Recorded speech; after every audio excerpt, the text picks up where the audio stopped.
Friends, have you ever seen a boxer lose a fight and still set a world record because of it? Sounds unbelievable, but it really happened.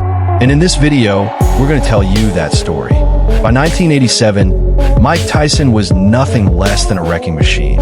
He already had 3 championship belts, the official status of an absolute champion, and a perfect record of 31-0. What makes this even more remarkable is that he achieved all of this in just 2 years. Yes. This isn't going to go. Tyson shrugs. Humanely has seen already in round 1. The referee. Tyson's professional career began in 1985 when he stepped into the ring against journeyman Hector Mercedes. That fight didn't last long.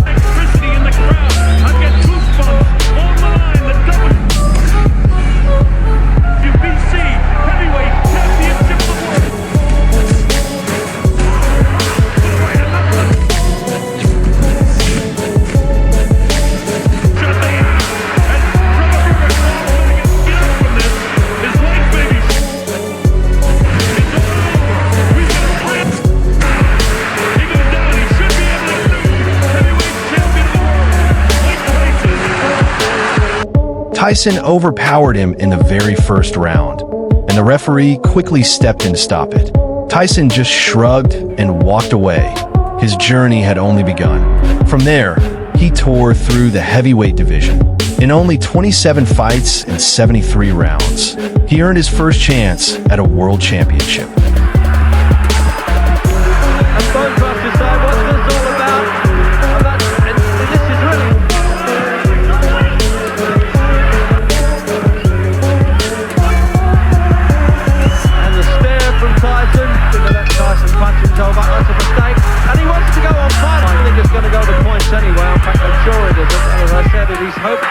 I'm not surprised the way they've been bumping him down.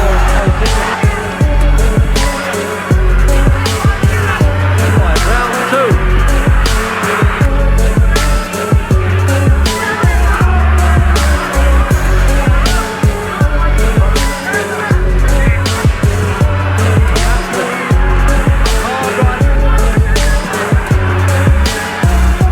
2. His opponent was Trevor Berbick, and the atmosphere that night was electric. The arena was buzzing with anticipation. You could feel it in the air. When the bell rang, Tyson wasted no time. He battered Berbick with brutal punches, and in the second round, Trevor could no longer stand on his feet. After a second knockdown, his legs simply gave out beneath him. The referee waved it off, and at just 20 years old, Mike Tyson became the WBC heavyweight champion of the world. With Berbick out of the way, Tyson immediately set his sights on unifying the division. To the surprise of many, Smith managed to survive the full 12 rounds. But on the scorecards, it wasn't even close.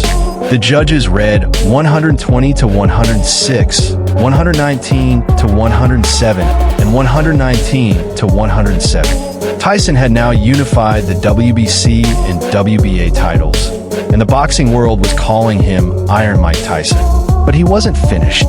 With 2 belts secured, Tyson wanted the third, the IBF title, winning that would make him the undisputed heavyweight champion of the world. Standing in his way was Tony Tucker, a tall, powerful fighter standing 6 feet 5 inches with an unbeaten record of 34-0, including 30 knockouts. The fight began with a shocker. In the very first round, Tucker did what no one else had managed before. He landed a sharp uppercut that snapped Tyson's head back and forced him to step away. Even commentators admitted it might have been the hardest punch Tyson had ever taken up to that point. But Tyson wasn't going to back down. At the end of round 2, he answered with a crushing left hook. Referee Mills Lane, a no-nonsense official, kept the fight under control as both men exchanged heavy shots. Quite a superb job. He's doing a superb job.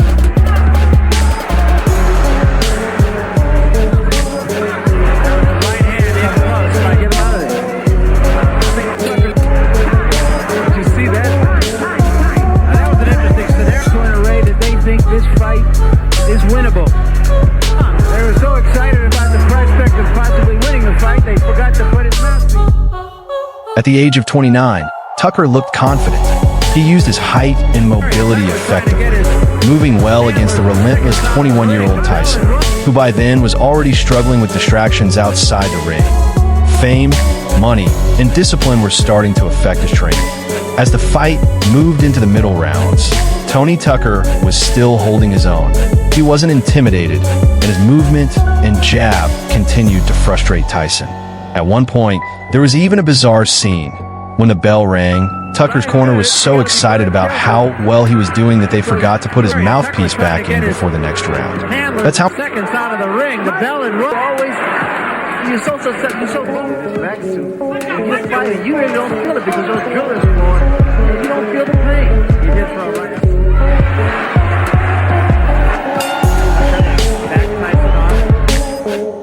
By the halfway mark, Tucker looked strong.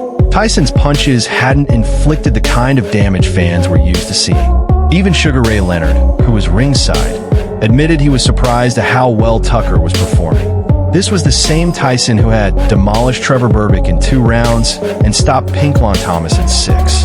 Yet here was Tucker, still standing tall after 7 rounds, giving his team real reasons to believe he might pull off the upset. What you do?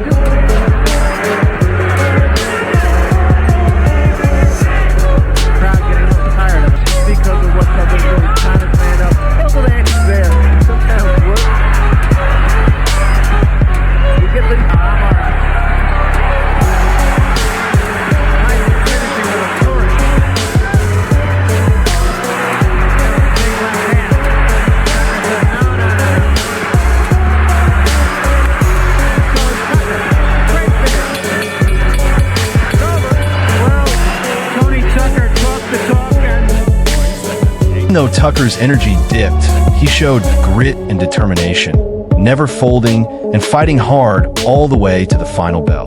In the last round, both men tried to finish strong. Tyson launched his trademark combinations, while Tucker answered back, landing one last left hand and defiantly shaking his head as if to say, "I'm still here." The crowd roared as the final seconds ticked away. When it was over, there was no doubt who had won. At just 21 years old, Mike Tyson became the undisputed heavyweight champion of the world, defeating a skilled and unbeaten opponent who, in truth, deserved more recognition than history has given him. The judges' scorecards read 119 to 111, 117 to 112, and 118 to 113, all in favor of Tyson.